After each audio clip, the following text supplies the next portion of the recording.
Hi, this is Total Access, and I'm here with Louis Tomlinson. Hello. Hiya, mate. Exciting that you're making new music again. I think you saw my tweet that I was like... I did. That was a cool tweet. Yeah, I've been waiting for this for a long time, and obviously your fans have as well. So we'll get onto that in a minute, but where have you been? On holiday? What have you been doing? What, since I last released music? Yeah, well. I've been obviously X Factor and stuff. I did the X Factor, yeah. And I've written loads of songs. And I think as the space and time has got bigger and bigger, and I'm conscious that I've been taking a while for the album, I get a bit more precious about each song. So it's been difficult, but I think by the end of the year, or I've told everyone by the end of the year, I've got to have the album out. It's a must. Okay. I've been on a few holidays, had the X Factor, you know what I mean? I've been keeping busy. Okay, yeah, nice. The X Factor itself, did you have any standout moments from that? Oh, it was all so amazing. I honestly thoroughly enjoyed it. I mean, it was stressful at times, obviously, but it was really, really fun. And also, like, experience for me in, like, a different area that I don't really get in my day-to-day job, and like I'm interested in like development anyway, and like helping new artists. So from that angle, it was really, really cool. Yeah. Do you have any moments where you like, I want you to set the scene for me, like backstage? Well, if I'm gonna go to one stage of the show that really, really stood out for me, and the live shows were always amazing. But Judges' Houses was really intense because obviously we'd said yes or no as a collective until that point, and then I had to send 2 people home, and luckily I put 4 through instead of 3. Yeah, Simon just changed it at his house as he does. But that was really tough. It was a roller coaster of emotions because the people I had to say no to, I really didn't want to, but I had to. But then when I said yes, what went on to be my category. Oh, it was an amazing feeling, really, really cool. So the whole thing was amazing, and I won it, which is all right. Yeah. Were you confident about winning it, or were you? I'm not gonna lie, I was quietly, once I got my category, I couldn't work out if I was just super competitive or genuinely really confident in my category. Yeah. I mean, you know, Dalton was a standout from the start, and I think he had a really amazing emotional performance at Judges' Houses. Kind of from that moment, I knew he had something special. You know what I mean? And I think he was probably the biggest vocalist one of the biggest vocalists actually the competition's ever seen. Really, amazing voice. Cool. Your fans then? I follow a lot of your fans because I find them really funny and interesting. Legends, and, aren't they? Yeah, they're hardcore. Did you know that they've been sending out like Yorkshire packages to people? I've seen some of these, I've seen that they're sending all sorts of packages, to radio and different press people. I mean, it's amazing. They're like, they need to get employed. You know what I mean? Like, they are honestly amazing at like marketing, like proper. Like, I've seen randomly in America, they sent some like personalised sweets or something. Like some chocolate. You see that? Yeah. It's crazy. I was devastated because I didn't get any. I was like, damn, I want next time. I'll have a word. Yeah, it was good. So they are hardcore and they are dedicated to you. I don't know whether you knew this, but on Spotify, for example, you've got like 4 million monthly streams, and that's from 4 tunes, right? Yeah. So does that ever blow your mind? Do the numbers ever scare you? I try not to look into the numbers too much. Right. I feel the presence of the fan base as a whole. I think we were so lucky we are so lucky to have a fan base like we all do and continue to have individually. Yeah. Of course, there's still them times when you look at the actual numbers and it is daunting. And you're thinking about the different areas, different countries of people who've listened to this song or whatever. But I try not to delve into the numbers too much. Especially because those One Direction numbers are pretty big. Yeah, they're massive. Yeah. Of course they are. And that kind of ties in nicely to the campaign that you did around this tune because you were releasing like little snippets and stuff around with the hotspot. world. Yeah, that was fun. So, like, were you aware of where in the world they were putting them? And because there were some crazy places. Like, there were, yeah. We had quite a few meetings about it, and it was something that was important to me because when we were in the band, when we were in One Direction, what we did so well for most of the albums was do a really, really great online campaign and just something that's interesting and different. Yeah. And creating that kind of event, I suppose. And it was, we planned to do that. And also it's global, so, everyone kind of gets a chance. And then, the day that we announced it and then released it, and just watching people go all over to these places, that did feel really cool, really cool. And it is because a lot of these people do find each other and find friendship online because of you. Well, that's cool. That was nice that you have you seen that sort of friendship blossoming and stuff? Yeah, definitely. It's something I've been conscious of since the band, really, and that is really nice. You have people who've maybe met online, and the thing that they share in common is they liked the band or they liked, me, and then they end up going on to be mates, which I think is really cool. Yeah, that's what music's all about, isn't it? For Definitely. Sure. I wonder whether you got any new tattoos, by the way. Have you had any new ink put Let in? me have a thing. I had a tattoo for ages other than this. Have I shown you this horrible one that Robbie'd put on me? No? Honestly, I'm trying not to swear because I am disappointed in it. Look how bad that is. Now, it's not as religious as it looks, right? It was meant to be an X for the X Factor. Yeah. Because I put one on him, and honestly, I did a decent job. I'm not going to lie, I did a decent job.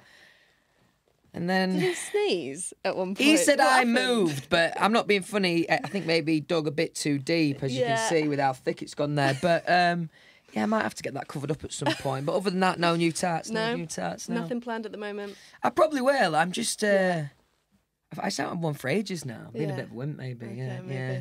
Just growing out of it, maybe. I hope not. I'm a bit stuck if I'm growing out of it. Yeah. I caught up with Steve Aoki on the red carpet. Sick. And I brought you up. Where at the Brits. Oh, nice, Yeah. sick. And brought you up, and I was like, "Are you gonna be involved in any more of like Louis' stuff?" And he went, "No, but I'm so excited." And he's such a grafter.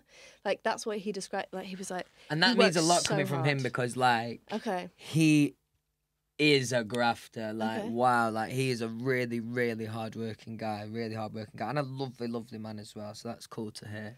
Okay. Yeah. And he puts on a wicked show as well. Wicked show. Have you seen him live? No. Would you totally like? Definitely, Yeah? properly recommend it. It's pure fun. Is it? Yeah, Okay, definitely. interesting. Is that your style? Because obviously, like you make different music, and this new tune that we're about to talk about is different again. But like dance music, is that your? Nah. No? That's not that. What was nice about doing the Steve song and doing Steve Aoki song and doing the BB Rexha song is while I was trying to determine what my sound was and where I fit onto radio, it wasn't exactly saying this is who I am. It was like a collective thing between me and the other artists. So. This song, I mean, obviously is a ballad, so it's hard to, but lyrically it's honest and it's real, and the album will be similar to that. The next single will probably have a little bit more tempo, but I'm trying to, as I build the album, I'm trying to create, a sound and a proposition as an artist. The song itself, Two of Us, piano. Obviously, you've played piano for years. The fans, to be fair, the fans are very generous when they say that I've played piano for years, because to be honest, I've always been able to play 4 or 5 songs and I know a few chords. But I dived in at the deep end recently for the music video, and I do play the opening verse on piano, which I had to learn. And it is something that I think I will progress into on the tour show. I think especially for this song, because it's personal to me, it'd be really nice to play it live on piano. But I was dead nervous, like big time. Because like I could play, like I learned like 3 songs when I was like 15 on piano. And then I forever read online fans saying, "Oh, Louis can play piano." I'm like, "Yeah, come on." They do like that. I took that as gospel. I was like, "Yeah, sure, okay, fine." So it's got piano in it, and it is a ballad. I wondered whether, because you're gonna have to play it a lot, aren't you? You're gonna have to perform it a lot. Is that a daunting prospect? Bearing in mind how much it means to you. The way that I want the song to be received, and almost and the same way that I perform it, is I find a lot of hope in the lyrics and the song, and I feel proud of singing those words, and that empowers me. That makes me feel good. And while I've been like rehearsing and stuff, and I'm thinking about what I'm singing, especially the chorus lyric, it feels really real to me, and I feel proud of making that statement. You know what I mean? And it's not a point of when I'm singing the song. the opening verse maybe a little bit, but especially once I get into that first pre, I'm not thinking in a sad place at all in my head. It's much, much more hopeful, and I hope it'll be received in the same way, you know what I mean? Yeah, I saw that you said that you kind of wanted it to mean something to other people as well if they've gone through a similar sort of situation. You mentioned the video as well, so we did loads of videos for this. We did Spotify vertical video, lyric video, like a story style video, and then performance video. So we've got every single thing covered for this. Okay. Most recently did the performance video. That was yesterday. Dare I say it might be one of the coolest videos I've made. It was really, really good, really fun, great director, and just simple. And the place looked beautiful. And I think I get a few cool points playing the piano, you know what I mean? So, nice. It's a good one. I think there's a bit of I won't pretend to know you. Like, we've met a couple of times. I feel like I know you because you're so, I don't know, you are authentically yourself. And thank you. I think that's hard work in this business as well. When I was coming in the door, you were shouting at the car at someone. Yeah, I wondered if you heard that. Yeah. Yeah, one of those stupid little immature things, you know what I mean? Every now and then, I mean, I've carried that since the band, you know what I mean? You get locked up all day and then you end up being immature a little bit. So, yeah, just trying to make people jump outside the car. It's a blacked out window, so seeing a few people think they might be getting robbed, but it's only me shouting. It was funny. I didn't get you though, did I? No, you didn't. I'm that kind of glad been that funny. you didn't, because I would have dropped everything. Because I'm so uptight and anxious all the time anyway. There was a few people like that, yeah. So are there any other signature moves from you, that you shout out the car window at people? Any other little pranks? Anything that's harmless, but might annoy people a little bit. You know what I mean? That can be quite fun. Like making people jump right now. Yeah, I really upset a few people, but it was funny. It was funny, you know. It was funny. Yeah. Only when it's not happening to you, though, right? Exactly. Okay, I wanted to quickly ask you about your fashion as well, because you've said previously that you're not really into fashion, but you're kind of embracing I don't know, sportswear and stuff like that.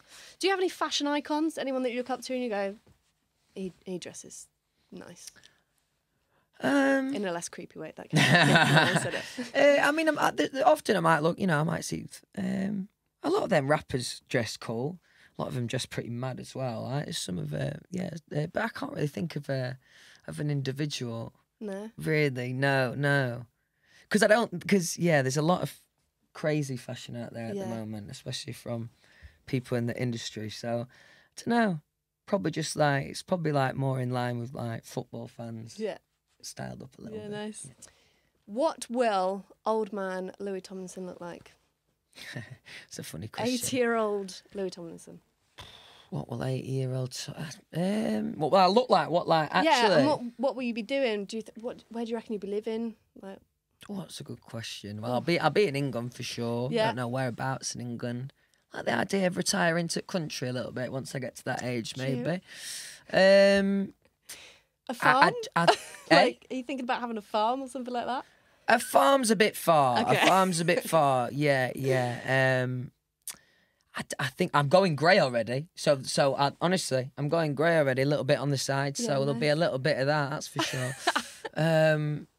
God, yeah, I've not really thought about it too much. I'll be sat in my rocking chair thinking what amazing fans I had from back in the day, definitely. Nice. Well, thank you so much for taking the time to chat to us. Thank you. Appreciate it. Cool. And I love the single. Thank you. Proud. Thank you.